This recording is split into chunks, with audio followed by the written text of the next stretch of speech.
muchas gracias por la presentación. ¿Se oye bien? Sí, ¿no? A ver si va. Muy bien. Bueno, la charla originalmente el título tenía que era ¿cómo criamos los peces que nos comemos? Es un poco, no sé, pretendía explicar qué es la acuicultura y demás. Pero yo hace años estuve en un laboratorio, muchos años ya, estuve en un laboratorio y en la puerta había un letrero que decía: un experto no es una persona que sabe más que usted, simplemente se organiza y tiene diapositivas. Y ahora es que además de tener diapositivas tenemos internet. Entonces, claro, cualquiera puede desarrollar cualquier tema, simplemente se pone uno en la red, teclea ahí y sale acuicultura y tal. Entonces, yo he pretendido a la charla darle un valor añadido, ¿no? el dar una contribución, el presentar una serie de datos que sean incluso un poquito polémicos también, pero que sean reflexivos, que permitan, de alguna manera, el plantearnos cómo criamos los peces que nos comemos, ¿no? En el sentido de cómo estamos criando a nuestros hijos, qué consecuencias tiene cómo estamos criando a los peces, ¿no? Entonces, si yo os preguntara, por ejemplo, cuáles son los peces más criados en acuicultura, ¿vosotros qué diríais? ¿Qué especies son? La dorada, la lubina. ¿En el mundo? ¿Y en el mundo en general? ¿El qué? ¿El panga? La carpa, muy bien. Bueno, antes de ver los peces más cultivados, vamos a definir muy someramente la acuicultura y es simplemente una actividad que es simplemente el cultivo de organismos acuáticos en zonas costeras, pero hay dos conceptos muy importantes en lo que es la acuicultura. Es que tiene que tener rentabilidad y que tiene que tener un valor añadido. Se cultiva para algo. Cultivar por cultivar es simplemente reproducir. Cuando hablamos de acuicultura, hablamos de hacer algo que tenga un producto que tenga un valor añadido, algo especial. O bien, simplemente generar proteínas para paliar el hambre o producir algún efecto beneficioso en el alimento que producimos, rentabilidad. Eso es muy importante porque es lo que determina qué acuicultura se hace en el mundo y también determina en parte el rumbo que va a tomar la charla de ahora en adelante. Bien, nos vamos hace 2500 años a China y de ahí viene el primer tratado de acuicultura del mundo, ¿no? ¿No se oye?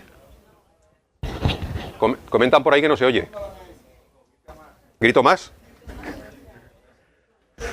Bueno, hace 2500 años Fan Li escribe un tratado de acuicultura de carpas, y fijaros que lo que pone aquí en el texto, aunque no os lo creáis, yo tampoco me lo creo, pero en la traducción que me han hecho llegar, pone que el emperador lo llamó y le preguntó: oye, me han dicho que te has hecho rico. Ahí ya viene el concepto de rentabilidad.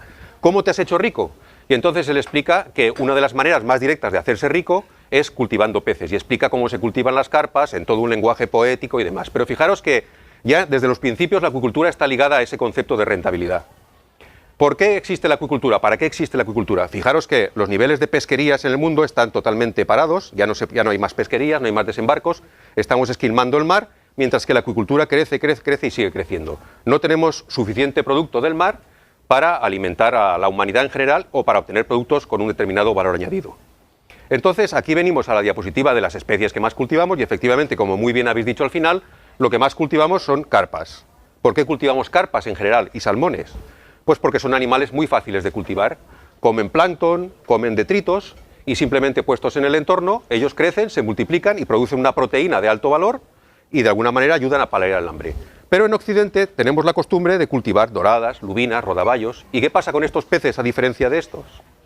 Pues pasa que son carnívoros estrictos. Por lo tanto, estos dos tipos de acuicultura son totalmente diferentes y producen una serie de entornos totalmente diferentes también a la hora de encarar lo que es el cultivo de peces, las rentabilidades y todas las estrategias que suponen el hacer estos cultivos. Bueno, estas son algunas fotos de las especies que más se cultivan y no las habréis visto demasiado, excepto salmón y la trucha. Y estos son los esquemas de policultivos orientales en los que se cultivan las otras especies, las especies filtradoras, las especies que se cultivan por sí mismo.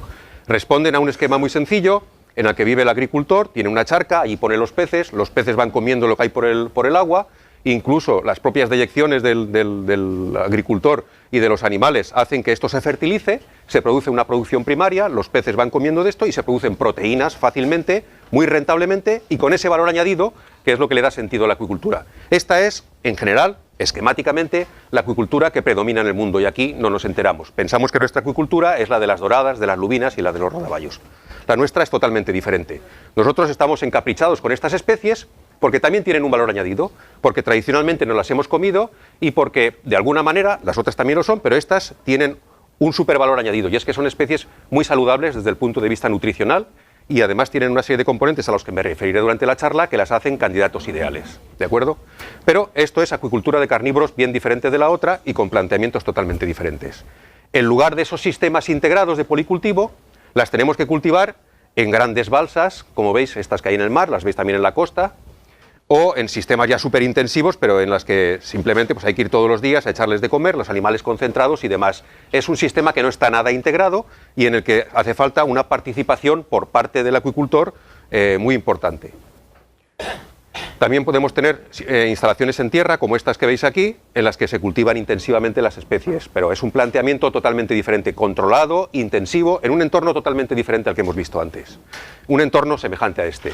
Gran cantidad de biomasa y el empleado que está echando pienso que se produce para cultivar estos peces. ¿Qué ocurre? Que estos peces, como hemos visto, son carnívoros. El pez se come al pez y, por lo tanto, para fabricar pienso hay que pescar. Y entonces estamos esquilmando los mares que ya están esquilmados para producir un pienso para alimentar a los animales. Y eso no es rentable ni termodinámicamente ni ecológicamente. Entonces, ¿cuál es la alternativa? La alternativa es sustituir esos componentes del pescado de los piensos, hacer los peces vegetarianos. Bien con vegetales directamente o bien con microalgas que no dejan de ser vegetales, de las que les extraemos harinas y aceites que nos permiten sustituir el componente del pescado de los piensos por componentes vegetales. Y así se hace más rentable y sostenible la acuicultura occidental, la acuicultura de los carnívoros. Y esa es la tendencia y lo que ha permitido que la acuicultura occidental se desarrolle y así funciona la acuicultura. Antes de seguir adelante, lo siento, pero tenemos que caer en las manos de la bioquímica y hablar de ácidos grasos porque es desde lo que voy a tratar. No os preocupéis demasiado porque tampoco voy a detenerme aquí en cuestiones de bioquímica. Además es una bioquímica de andar por casa, como veréis. Porque esto es lo que veis en la leche omega 3 y lo que veis en cantidad de anuncios, lo que veis en los componentes nutricionales que podéis comprar en el Aldi o en el Lidl. Yo tomo de esto todas las mañanas y funciona de maravilla, ¿vale? Y los lípidos, que son unos compuestos que simplemente se definen como que se pueden extraer con disolventes orgánicos, dentro de los lípidos hay unas moléculas que se llaman ácidos grasos, que son unas cadenas hidrocarbonadas con un número variable de dobles enlaces y que los químicos y bioquímicos tienen la costumbre de ponerles nombres muy raros. Por ejemplo, el ácido eicosapentaenoico o EPA, o el docosahexaenoico o DHA. Estos son los dos ácidos omega 3 por excelencia. Hablaré ahora de ácidos grasos omega 3 o ácidos grasos N3, que es lo mismo que omega 3. N3 y omega 3, que es un nombre así muy rimbombante, simplemente quiere decir que el primer doble enlace está en la posición 3 desde el grupo metilo, pero simplemente es una denominación genérica. ¿Veis que tienen también una notación con 3 cifras? La primera de las cuales indica el número de carbonos, la segunda el número de dobles enlaces y la tercera la posición del doble enlace. Nos importa relativamente. Lo que sí que nos importa es que los ácidos grasos omega 3 son muy importantes para muchas cosas, para muchas funciones vitales y son esenciales, tanto para los peces como para el hombre. ¿Por qué son esenciales? Porque si no los tenemos en la dieta, sufrimos síndromes de deficiencia. No tenemos unos mecanismos bioenzimáticos capaces de sintetizar estos ácidos grasos. Tenemos que tomarlos por la dieta. ¿Y dónde están? En los peces. Y eso es fundamental, en los peces y en el mar. Aquí veis una lista de todas las enfermedades, patologías y demás que remedian los ácidos grasos omega 3. Son muy, muy, muy importantes. Antiarritmia, antitrombóticos, evitan la formación de depósitos de grasa, enfermedades neurodegenerativas, Parkinson. En general, están asociados a salud cardiovascular y a la salud cerebral, a la salud neuronal, a los componentes de las células nerviosas. Y son fundamentales en la composición de esas membranas, importantísimos. Y están estrechamente vinculados con el mar. Mar es omega 3 y es donde están los ácidos grasos esenciales poliinsaturados con varios dobles enlaces de cadena larga de la serie omega 3. Solamente están ahí. No están ni en la leche, que está añadido, ni en muchos productos que veis en el supermercado, margarinas y demás, que pone ricos en omega 3. Mentira, solamente en algunos. Están ricos en algunos omega 3, pero que no son de cadena larga como son los que tienen los peces y todos los derivados del mar. ¿De acuerdo? Muy bien, entonces volvemos a nuestro esquema anterior y vemos que los peces carnívoros se comen pescado y mientras coman pescado van a comer omega 3, porque los peces tienen omega 3, se comen a otros peces que tienen omega 3. Si pescamos peces, ese omega 3 va a ir al pienso, pero ¿y cuándo ponemos los componentes vegetales? Perdemos el omega 3 y nos entra el omega 6, que es de origen terrestre, de origen vegetal. Ácidos grasos como el ácido linolénico y el ácido linoleico. El ácido linoleico es el 18,2 omega 6 o N6, es un ácido graso de cadena más corta, también insaturado, pero que es de origen vegetal. Cuando fabricamos pienso y sustituimos el componente de pescado por componente vegetal, estamos sustituyendo también los omega 3 que están en el medio marino en general por omega 6. Y eso pues puede no tener consecuencias, es lo que ha permitido que la acuicultura rentable y sostenible se desarrolle, pero de alguna manera a mí me ha hecho reflexionar y pensar algunas cosas. Entonces ahora os voy a presentar algunos datos, incluso bastantes datos son míos, de mis investigaciones, o de nuestras investigaciones, para que veáis qué efectos eso podría tener. Primero os daré mucho miedo porque pensaréis que vamos al desastre con la acuicultura, pero luego os recuperaré, ya lo veréis. Bueno, entonces, sustituimos, ¿de acuerdo? Y los peces nos van creciendo. Como estamos quitando componente omega 3 y metiendo componentes vegetales, estamos sacando del sistema los omega 3, ¿de acuerdo? ¿Qué pasa? Que para tener un cardio saludable tenemos que reponerlos, finalizar. Entonces, el sistema de incorporación de omega 3 en el pez es un proceso de dilución pasivo.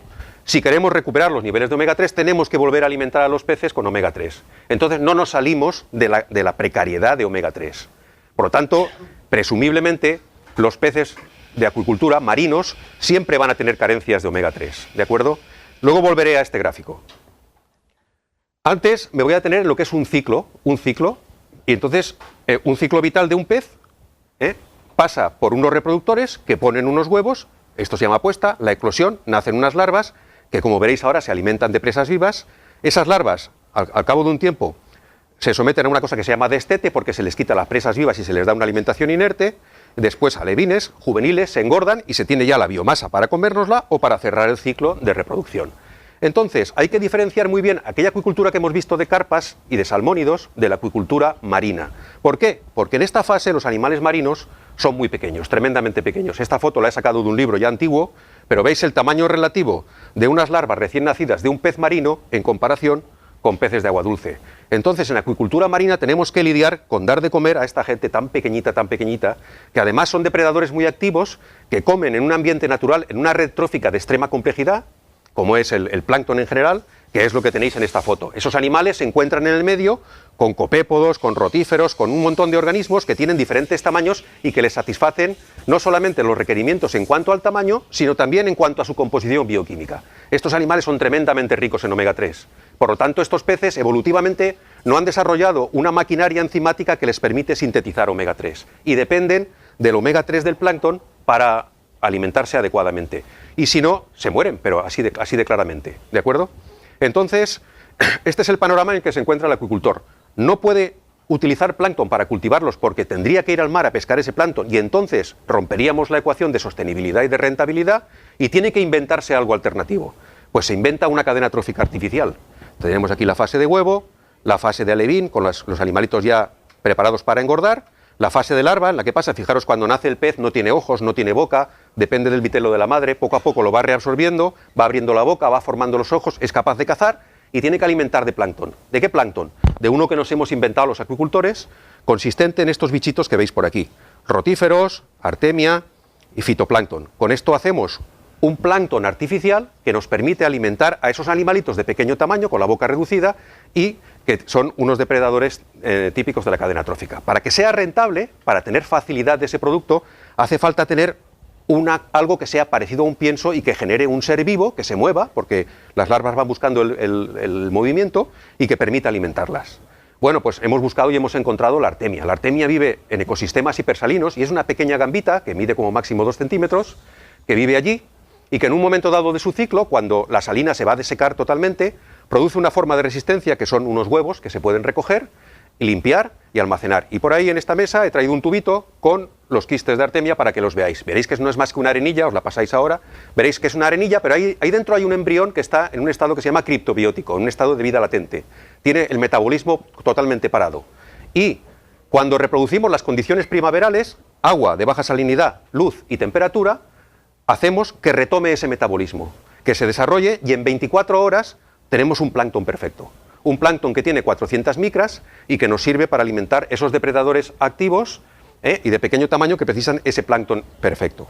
Entonces, eso es una enorme ventaja y gracias a esto se ha desarrollado la acuicultura. Pero tiene también un enorme inconveniente. No tiene omega 3. ¿Por qué? Porque las salinas no son entornos marinos, son entornos de agua dulce, pero que han evolucionado y entonces los animales que han vivido en ese entorno evolucionado son animales de agua dulce, pero que de alguna manera se han acomodado a ese entorno hipersalino, de alta salinidad. Pero filogenéticamente, ontogénicamente, en términos de desarrollo, son animales de agua dulce, no son animales de mar. Entonces, si analizamos la composición bioquímica de esto, es más parecida a la de un insecto que a la del plancton natural. Solución. Bueno, pues podemos enriquecerlos. ¿Cómo? Sabemos que son filtradores pasivos, se mueven en el medio, no pueden remediar el moverse continuamente, y al mismo tiempo que se mueven y baten, van incorporando lo que hay en el medio. Pues les ponemos en el medio omega 3 en forma de aceite de pescado o de lo que sea, y entonces ellos lo van filtrando, se van rellenando de esos aceites esenciales y conseguimos paliar ese valor nutritivo deficiente y que la larva se pueda desarrollar. Esto es lo que ha hecho que avance la acuicultura occidental, la acuicultura de la dorada, de la lubina y demás. Y tiene muchísimos problemas que ahora sería muy largo de explicar, ¿no? Y uno de ellos, muy importante, es que necesitamos todavía omega 3 para meterlo en el sistema, porque no podemos librarnos de él. Y ese omega 3 no nos viene, en principio, más que del mar o de procedimientos de transgénesis y cosas así, que sería también muy largo de explicar. Otro inconveniente que tiene este animal es que nos sitúa en el Paleolítico, porque necesitamos acudir a ecosistemas enormes como el Gran Lago Salado de Utah. Fijaros que esto es la ciudad de Utah y no es nada más que una manchita al lado del Gran Lago Salado de Utah, y aquí se produce o se producía hasta hace muy poco prácticamente toda la acuicultura, toda la producción de artemia del mundo. Y simplemente ahí va y se recogen los quistes que espontáneamente pone la artemia en este ecosistema. En el año 2000 hubo una sobrepesca y se produjo una sobreexplotación del recurso, cayó la producción y hubo una crisis mundial de acuicultura que tuvo remedio porque los americanos son gente muy cabal y consiguieron retomar la ecología del lago y recuperarlo. Y ahora hay otros grandes ecosistemas, como en China y en Rusia, en la que se sigue produciendo quistes de artemia, pero somos recogedores de quistes de artemia. Estamos en el Paleolítico, estamos a expensas de lo que se produce ahí. Haceros idea de que este lago tiene una extensión como toda la isla de Mallorca, y aquí hay toda una cultura de biotecnología y de cultura alrededor del sistema de recogida y demás, con avionetas que van por el ecosistema, van recogiendo los quistes y demás, y esto produce verdaderamente mucho dinero. Además, crea una situación de oligopolio que hace que el productor de artemia fije el precio que quiere y que sea o no sea rentable la producción de quistes de artemia y finalmente de la semilla que se utiliza para engordar. Muy bien.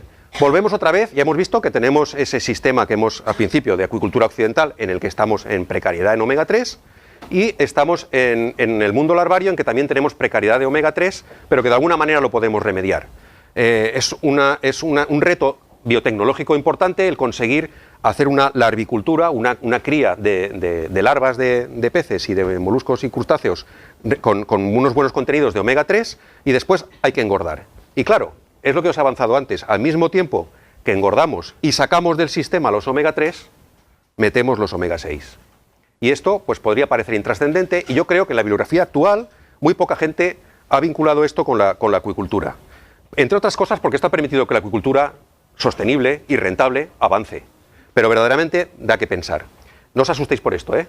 Son datos míos y por eso los he traído. Estos son unos procedimientos estadísticos, matemáticos, pero que cada uno de estos rombitos que veis aquí son simplemente patrones de composición de peces. Peces que yo he comprado en el mercado y que he analizado. Y son los patrones de los ácidos grasos, de la composición bioquímica de esos peces. Y cuando los analizamos por otros motivos nos dimos cuenta que podíamos separar diferentes grupos de peces. Unos que eran más afines a la composición del pienso y otros más diferentes. Peces salvajes y peces cultivados. ¿Qué diferencia hay? Los salvajes tienen menos grasa que los cultivados. ¿Qué diferencia hay a nivel de ácidos grasos? Los peces salvajes tienen mucho más 18,2, que viene de las plantas, que los cultivados. Los peces cultivados tienen mucho más 18,2 que los salvajes. Veis que la diferencia es enorme. Y fijaros en los omega 3, cómo los peces salvajes tienen mucho más omega 3 que omega 6. Entonces, verdaderamente al consumidor cuando compra pescado de acuicultura está comprando un producto que no tiene esas propiedades cardiosaludables que debería tener, perfectas. Hay que plantearse ese tema. Y eso, si me oyeran los compañeros acuicultores, a lo mejor hay alguno por aquí, me sacarían de qué gorrazo. Si no me sacan es porque no hay. Retomaré el tema, Retomaré el tema. Muy bien. Esto es un trabajo que me gusta mucho, esta gráfica me gusta mucho, es un poco antigua, del año 99, pero señala desde la prehistoria la evolución del consumo de omega 6 a lo largo de toda la historia de la humanidad. Fijaros cómo los omega 6 en los últimos años se disparan el consumo, cómo se dispara el consumo de las grasas trans, las de las margarinas que habréis oído en la televisión y demás. Fijaros cómo baja el consumo de omega 3. Las sociedades occidentales están totalmente disparadas hacia un mundo omega 6 y ahora los peces que eran nuestros salvavidas va y resulta que se convierten también en omega 6. ¿Qué consecuencias puede tener esto? ¿Tiene remedio? ¿Dónde estamos? Es una de las preguntas.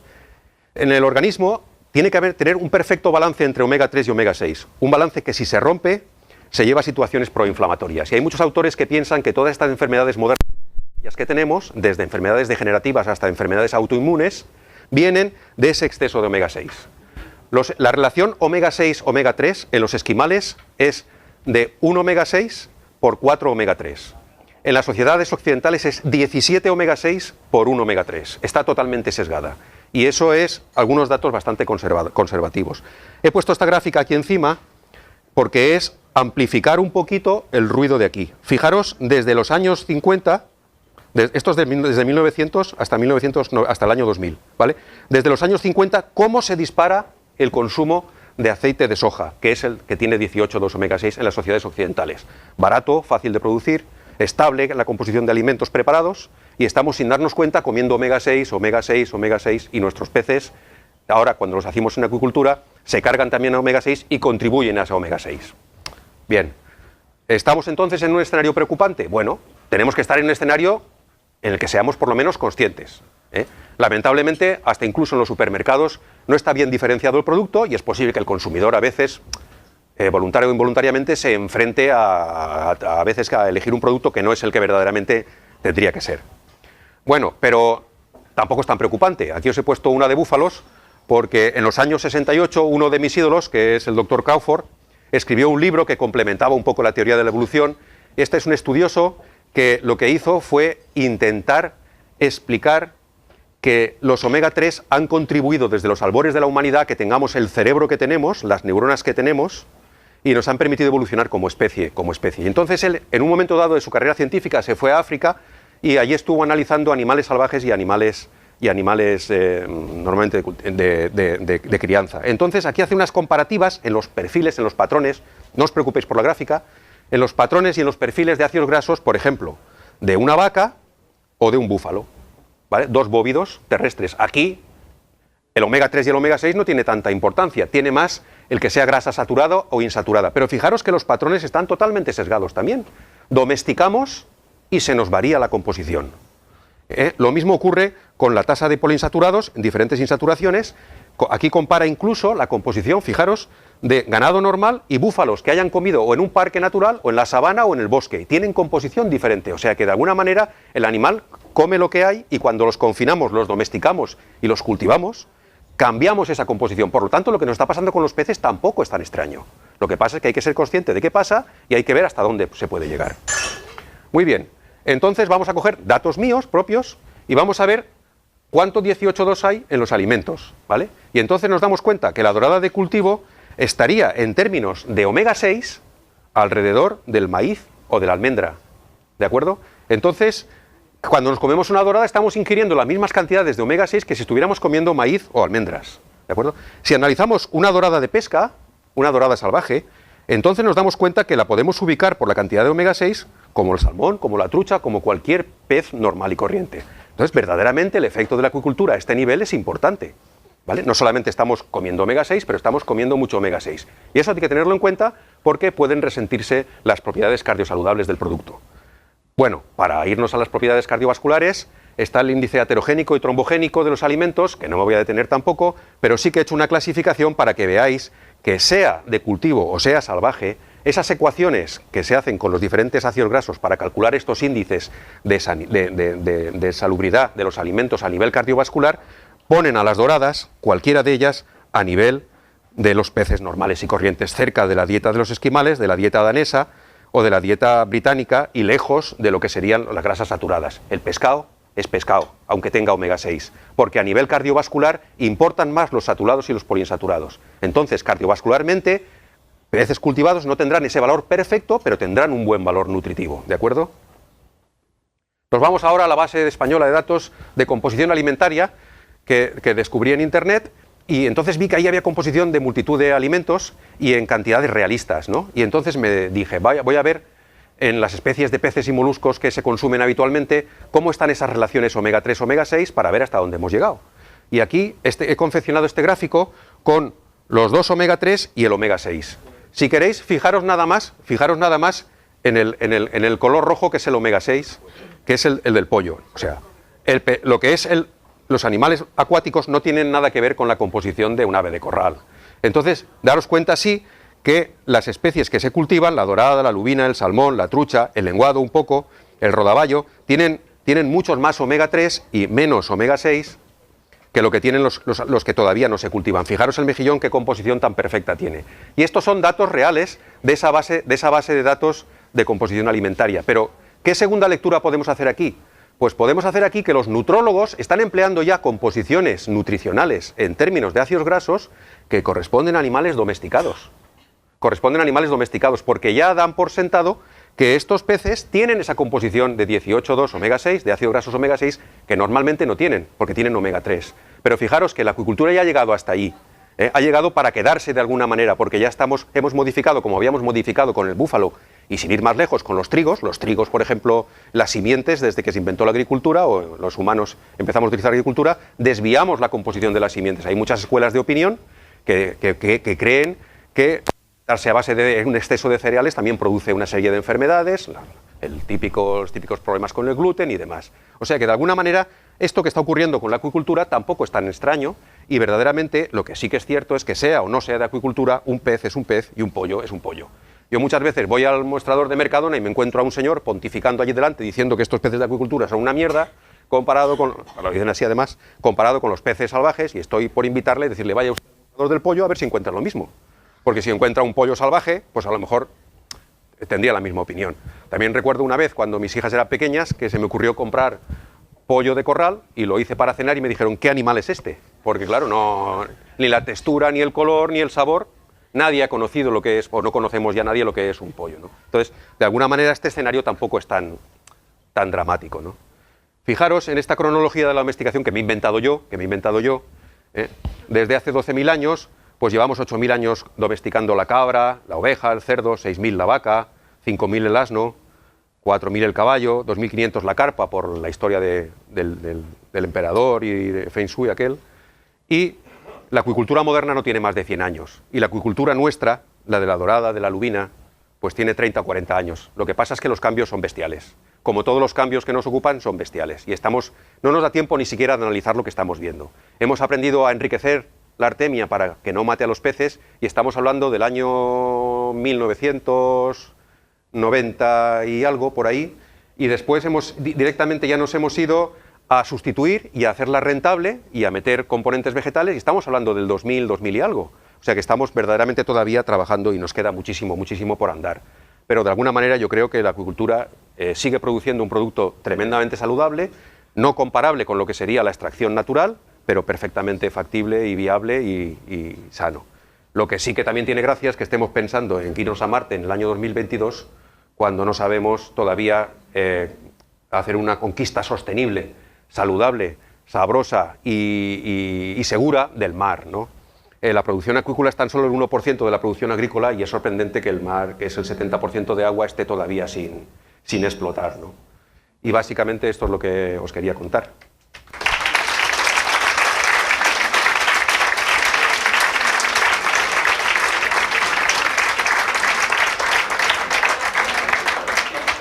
No os he asustado, ¿no? ¿Seguiréis comiendo peces de acuicultura? Molt bé. Bueno, me sents? Sí. Això és l'Institut de Torrelasal, no? Molt bé. Bueno, preguntes. Preguntes?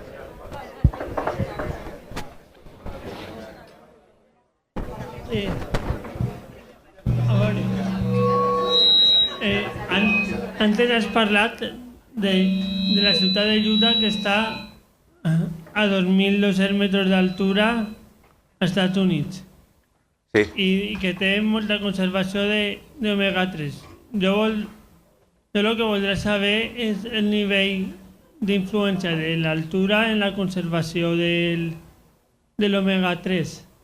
Ahí estás barrejant dos conceptes. Te corregiré primer perquè lo que està en Utah són els nàuplids d'artèmia. Però la pregunta té sentit. L'artèmia que se cultiva en altitud té més omega 3 que la que se cultiva a menys altitud. Els omega 3 són molècules que tenen moltes insaturacions. Aquestes moltes insaturacions fan que la molècula en si no siga recta, estiga més o menys plegada. Com forma part de l'estructura de les membranes, fa que se faciliten els processos de permeabilitat de membrana. Y la permeabilitat de membrana està lligada a la densitat de l'aulla i està lligada també al fred i a la pressió. I les soques d'artèmia que viuen en ecosistemes d'altitud tenen millor contingut en omega-3. De totes maneres, la producció primària del Grayson Lake, del Gran Lago Salado de Utah, fa que la composició d'omega-3 de artèmia siga prou deficient.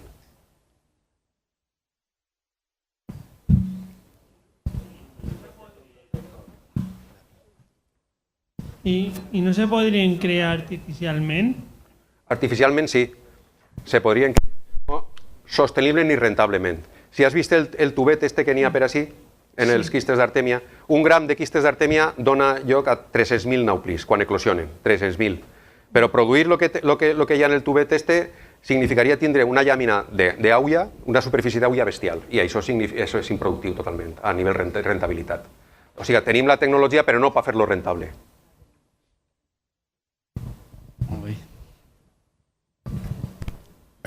Hola. Hola. Has comentado al principio que la carpa es el pescado que más se cultiva en acuicultura. Claro, no sé si es porque culturalmente nosotros no nos lo comemos, pero la pregunta es evidente. La carpa, supongo que la concentración de omega-3 era baja. Sí, no es tan alta, sí. Es más baja, sí. Pero sigue siendo un pescado. Vale. Sigue siendo un pescado. Además, es un pescado de agua dulce y los animales de agua dulce sí que tienen un equipo de enzimas que puede hacer sintetizar omega-3, más facilidad que los de agua marina. ¿Y entonces la razón de que no comamos carpas es cultural? Es cultural. Ajá. Vale. Y la otra pregunta, bueno, eran dos curiosidades, porque no sé si son bulos que circulan, pero sobre la acuicultura. Entonces, por un lado, las malformaciones genéticas, yo había oído que un porcentaje alto de la producción se descarta por malformaciones genéticas. Y por otro lado, el salmón, que también había oído que el de acuicultura no es naranja y le tienen que poner un colorante en la alimentación para que tenga el color del salmón. Y pues era simplemente si podías comentarlo. Sí, sí. La primera pregunta, lo de las malformaciones, no sabemos todavía si esas, pues ahí sabemos, está documentado que hay malformaciones que están producidas por el proceso de cría, ¿no?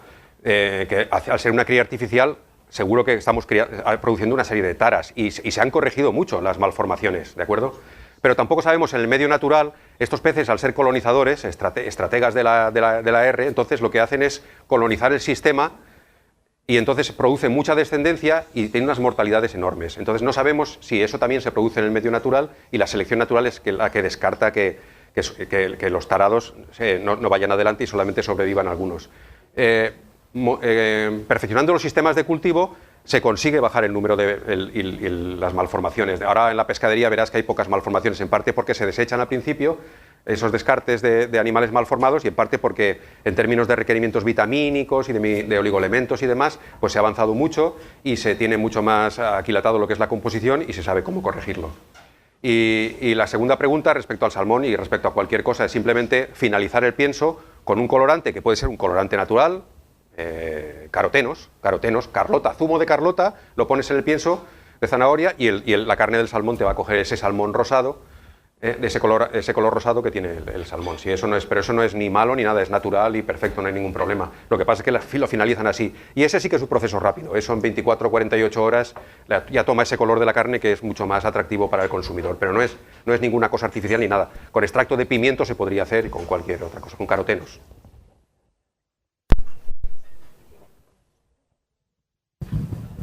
Hola, Carlos. Hola. Bueno, yo quería hacerte una pregunta después de esa exposición tan chula que has hecho con respecto al tema de la acuicultura en general y en concreto con la continental y con la marina, ¿vale? Yo tenía entendido, sí, que el 99% de lo que es el filete de pescado depende de cuál es la composición del pienso. Has estado hablando del tema de la sostenibilidad de la acuicultura. El tema de dietas finalizadoras podría suplir el tema de la carencia del omega-3. Entonces, ¿de qué manera puedes hacer sostenible el tema de la acuicultura ahora mismo con dietas entre las que son de pesquerías no sostenibles y entre las que son de proteínas vegetales? Obviamente son mejores las vegetales. Entiendo que tenga que haber una dieta finalizadora. ¿De cuánto estamos hablando? ¿3, 4 meses? Claro, tienes que recuperar los sistemas que has quitado. Es un sistema cerrado. Lo que has quitado lo tienes que reponer y entonces estás tardando tiempo y entonces estás dañando la rentabilidad. Es un sistema cerrado, no hay salida. Es un proceso de dilución. Lo que has sacado lo tienes que reponer, estás tardando más en reponerlo y estás introduciendo otra vez lo que has quitado. De todas maneras, entonces la rentabilidad a nivel ecológico y a nivel económico la pierdes. Lo cierto es que lo que yo creo es que no están finalizando las dietas. Tú lo sabrás mejor que yo, que has estado en la empresa, pero los peces que yo analizo cuando voy a Mercadona y los analizo, esos peces, a Mercadona o a cualquier otro supermercado, los peces que... es que yo compro en Mercadona, que compro en Mercadona. Los peces que yo analizo no están finalizados. Y voy a decir más, ya que eres tú, los griegos están peor finalizados porque están menos finalizados. Gracias. Bueno, y una última pregunta. Con respecto a la diferencia entre la continental y la marina, has señalado que sería mejor entonces las especies procedentes de acuicultura continental. Sin embargo, casi todas las producciones, excepto de las que se producen en las zonas asiáticas, donde allí los métodos de cultivo son extensivos, son todas de acuicultura marina. Claro, pues. Y el porvenir, como tú has dicho, está en la parte del mar, que es el 70% del globo. Pues ¿Cómo sí. encajas eso? Lo encajo porque podemos explorar nuevas opciones. Por ejemplo, hay peces vegetarianos, hay peces ahora se está descubriendo, pero estos son investigaciones de hace 2-3 años, de peces que sí que tienen el equipo enzimático para producir omega 3 y habría que cultivar esas especies. Otra cosa es que las quiera el consumidor, que le guste el sabor, porque cuando uno está pagando una dorada, la está pagando para luego discutir si está mejor que la lubina o no. Y una parte de ese dinero va ahí. Y al precio que se está produciendo aquí en Occidente es un producto de lujo que además tiene cualidades cardiosaludables, la gente está pagando por eso. Porque podríamos comer cualquier cosa y podríamos producir proteína barata, pero la gente no se lo comería. Bastante polémica hay ahora con quitar las harinas vegetales y poner harinas de insectos, por ejemplo, y lo que eso puede repercutir sin darnos cuenta que las truchas lo que comen son insectos. Y cuando vamos y pescamos una trucha en el río y nos la comemos, mira qué buena está esta, bueno, pues esa ha comido insectos, no ha comido soja. Entonces, es un sinsentido, pero nuestra acuicultura es una acuicultura de valor añadido y está basada en cuestiones culturales, más que en cuestiones de sostenibilidad en términos de paliar el hambre mundial. La oriental, ¿no? La oriental, esta gente en esos minifundios te está produciendo en la misma cadena proteína de alta calidad, patos, vegetales y de todo en un sistema totalmente integrado, que son los policultivos que ahora se intenta hacer en mar abierto y a lo bruto, con filtradores primarios y demás, long lines y todo ese sistema de acuicultura integrada, que lo que meten es en la ecuación la rentabilidad que falta en el sistema. Pero mientras estemos dispuestos a pagar, ahora se ha puesto de moda la lubina grande, ¿no? La lubina de más tiempo. Claro, eso tiene más tiempo en las jaulas, tienes más riesgo, pues el acuicultor sabrá el seguro que está pagando para tenerlo así, luego lo puede vender un poquito más caro. ¿Por qué? Porque se han dado cuenta que una lubina de extracción de un tamaño así está pagándose a 37 euros el kilo. El que quiere la paga y vacila, como el camparu cuando lo pesca, que pagan 6 o 7 mil euros. Bueno, pues están dispuestos a pagarlo, adelante. Pero, claro, es otro tipo de acercamiento. Entonces, si el planteamiento es cultural, es de gourmet, hay una justificación. Si es en cuanto a términos cardiosaludables, hay que tener en cuenta lo que yo he dicho en la charla. Y si es en términos de paliar el hambre mundial, pues hay muchos países que llevan muchos siglos ya haciéndolo. La carpa, por ejemplo, en el centro de Europa, pues se come tradicionalmente y hay gente que se pelea por la carpa. Yo fui a Budapest y en un restaurante pedí carpa y me dijo el camarero, ¿está usted seguro? Porque claro, no tenía miedo de que le escupiera aquello porque estaba malo. Pero no, bueno, quiero decir, es una cuestión cultural. ¿Més? Preguntes?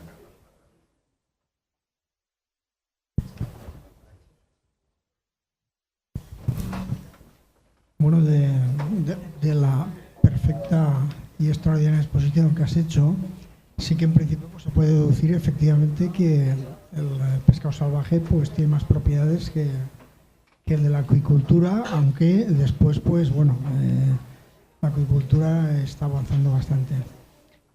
No sé si toca dentro de este tema, pero lo que no hemos hecho referencia es al tema de los salvajes, es la contaminación que puede recoger en los mares, ¿no? Sí. No es lo mismo ahora un pescado aquí en la playa de hace 50 años que el que se puede acoger ahora. Sí, de hecho, bueno, claro, no, es imposible tocar todos los temas, pero la acuicultura produciría, de alguna manera, sería una garantía en ese sentido de calidad sanitaria, efectivamente. No sabemos los peces salvajes que pueden estar comiendo. Pero hay una cuestión muy interesante en esa pregunta, y es que en ese proceso de extracción del pez del mar y meterlo en un pienso, estamos subiendo un escalón trófico. Y conforme ascendemos en la cadena trófica, la bioconcentración de posibles productos tóxicos se multiplica. Entonces, si no se hace verdaderamente una elaboración racional de los piensos, corremos el riesgo también de contaminar los peces de acuicultura. De todas maneras, hay trabajos científicos publicados precisamente en la UJI por los compañeros de química analítica, en los que han estudiado con isótopos estables, han estudiado los patrones de contaminación y han podido estudiar la huella de alimentación de peces de acuicultura y peces salvajes, y los peces de acuicultura están más limpios que los salvajes, no hay ningún problema. Lo único que hay es seleccionar el área y ya está.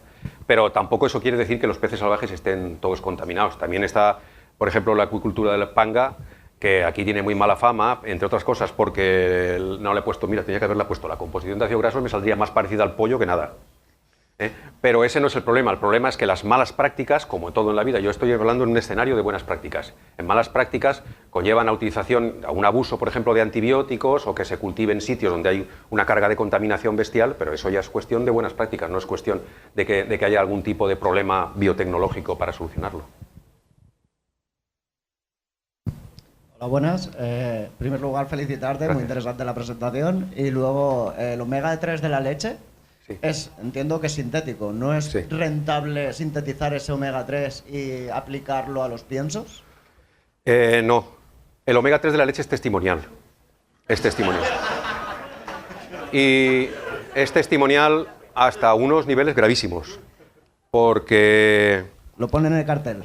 Lo pone en el cartel, efectivamente. Lo pone en el cartel. Es que estoy seleccionando lo que tengo que decir y lo que no tengo que decir. Sí. Pero cuando nacieron mis hijas, pues yo analicé la leche que me dio el pediatra, leche de prematuros, con omega 3, que es fundamental para los niños prematuros. Hay una ventana entre los 7 meses y 1 o 2 meses después del parto que el niño tiene que tener omega 3 de la madre para formar bien el cerebro, los ojos y demás. Y había una leche pediátrica, no voy a decir la marca, con omega 3, y yo analicé esa leche y no tenía omega 3. Y analicé la leche de mi mujer y sí que tenía omega 3. Las cantidades son testimoniales, pero estaban ahí. Entonces, el pediatra estaba alucinado. Era un pediatra bastante conocido aquí en Castellón que ya falleció y creo que llevó toda su vida llevó en la cartera el análisis aquel que le hice, ¿no? Porque verdaderamente es increíble que una leche pediátrica con omega 3 luego no dé una respuesta cromatográfica cuando analizas los ácidos grasos. Y después la leche, fijaros que empezó con la leche rica en omega 3, después empezó rica en EPA, después rica en DHA, después tal. Es un enriquecimiento testimonial y muchas veces se confunden los omega 3 con los omega 3 de verdad. Yo no he tenido tiempo de hablarlo, pero los omega 3 a los que yo me he referido son los omega 3 poliinsaturados de cadena larga, el DHA y el EPA. Hay otros de cadena más corta y la especie humana puede convertir cadena larga desde cadena más corta. Con ácidos grasos omega 3 de plantas puede formar ácidos grasos poliinsaturados esenciales de cadena larga, pero no a la tasa que necesita el metabolismo normal. Entonces, muchos de los productos que encontráis en el supermercado, que pone que están enriquecidos con omega 3, están enriquecidos con el precursor, no con el producto. Y la rentabilidad en términos bioquímicos y nutricionales del producto es de órdenes de magnitud respecto al precursor. Para que os deis cuenta, las mujeres tienen más capacidad de síntesis que los hombres, porque hay un problema hay una interferencia con los estrógenos que hace que esa ruta biosintética sea más eficiente, la conversión de ese omega 3 de cadena más corta a cadena más larga sea más eficiente, y los vegetarianos tienen una compensación nutricional que hace que también sea más eficiente. Como no comen omega 3 de origen marino poliinsaturado de cadena larga, el de cadena corta son capaces de convertirlo más eficiente a el producto final, pero no es la cantidad necesaria y metabólica. Entonces es mejor comerse una lata de sardinas y un vaso de leche normal que hacer tonterías con los omega 3, en mi opinión, pero bueno. Molt bé. Més preguntes?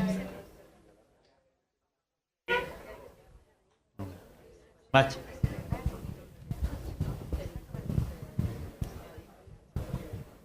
Bona vesprada, felicitar-te primer que tot. Ja que has dit que el consum del peix és cultural, igual que tot tipus d'alimentació, quina importància té la forma en què mengem? Per exemple, el menjar el peix cru o el menjar el peix salat o molt guisat? Té una importància relativa. En términos de omega 3, la importància més clara, lo que està descrit en la bibliografia, és que al fregir-lo hi ha un efecte de dilució per l'oli d'oliva. A la planxa és més saludable que fregit. I sobretot si se fregís en oli d'oliva. Si fregís en oli de girasol ja estàs ficant omega 6 i ja estàs carregant-ho. Però si no, si està seco o tal, continua tenint omega 3 i tal. De fet, jo, inclús un dia que vas fer salmó en casa, l'oli que queda en la sartén el vaig analitzar i té omega-3. Encara que diguen que la temperatura alta se carrega els omega-3 i tal, o sigui, això està ahí i no hi ha problema. No hi ha problema. Però millora la planxa que fregit, millora la planxa que fregit.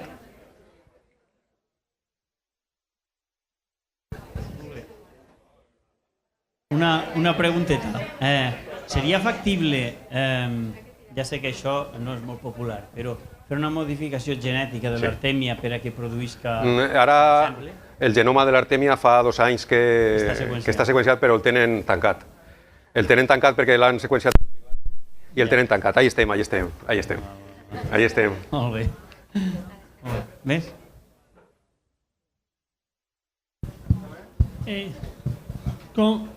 Com explicaria vostè que la OMS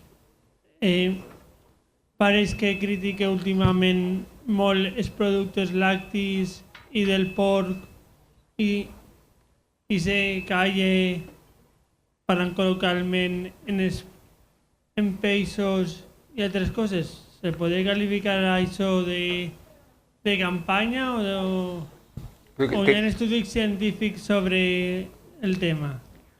Tu dius que critiquen el porc i la llet i no critiquen els peixos? Sí. No, és que me pareix curiós. Bueno, jo no... L'únic que la OMS ha dit recentment és els aliments processats i la carn és en el que més s'ha ficat, en la carn en general. Però en el peix també ha tingut alguna campanya en la qüestió de contaminants persistents i demés, però al final s'està veient que, en fi, això depèn de les bones pràctiques, no va més allà. Jo no crec que, inclús n'hi ha per ahir ous rics en omega-3, alimentant a les gallines en microbis rics en omega-3, se poden produir ous rics en omega-3, no hi ha problema. I la llet sí, n'hi ha per ahir teories d'estes una miqueta fantàstiques sobre els efectes perniciosos de la llet i demés, però n'hi ha moltes tribus africanes que s'alimenten de llet i de sang i estan ahí tan panxos, vamos, no hi ha problema. Molt bé, jo crec que ha arribat el moment de, si tenim més preguntes, estic segur de... Ah, mira, perdó, no t'havia vist. L'omega 3 de totes les pastilletes i suplements és tot de cadena llarga o hi ha alguna manera que ho sap? Té un gran component de cadena llarga, n'hi ha de tot, és oli de peix o de krill o de plàncton, o èsters etílics, que està sintetitzat, però és menys biodisponible. Però és... Jo pensava que potser per el preu n'hi ha alguns suplements d'aquests que són molt econòmics i alguns que són més cars, però independentment... Hasta on jo sé, l'última moda és que el que és més car és perquè és de krill i els àcids grassos omega-3 estan en fosfolipis i no en triglicèrids, que estarien més biodisponibles. Però bueno, això també ha baixat el preu d'estos, ha baixat bestialment. I el que està clar és que una pastilla de triglicèrids d'esta, 2 pastilles al dia, quasi és la dosis recomendable i 4 pastilles és una dosis ja de medicina, vamos, i ha de funcionar. Aquestes pastilles també les he analitzat jo en el laboratori i són bones, són bones. No és com la llet? En àcids grassos, sí, no és com la llet, no. En pesticides no ho sé, Gràcies. Molt bé. Jo crec que ha arribat el moment d'agrair als dos ponents les seves xerrades tan xules i a tots vosaltres. Gràcies per l'atenció.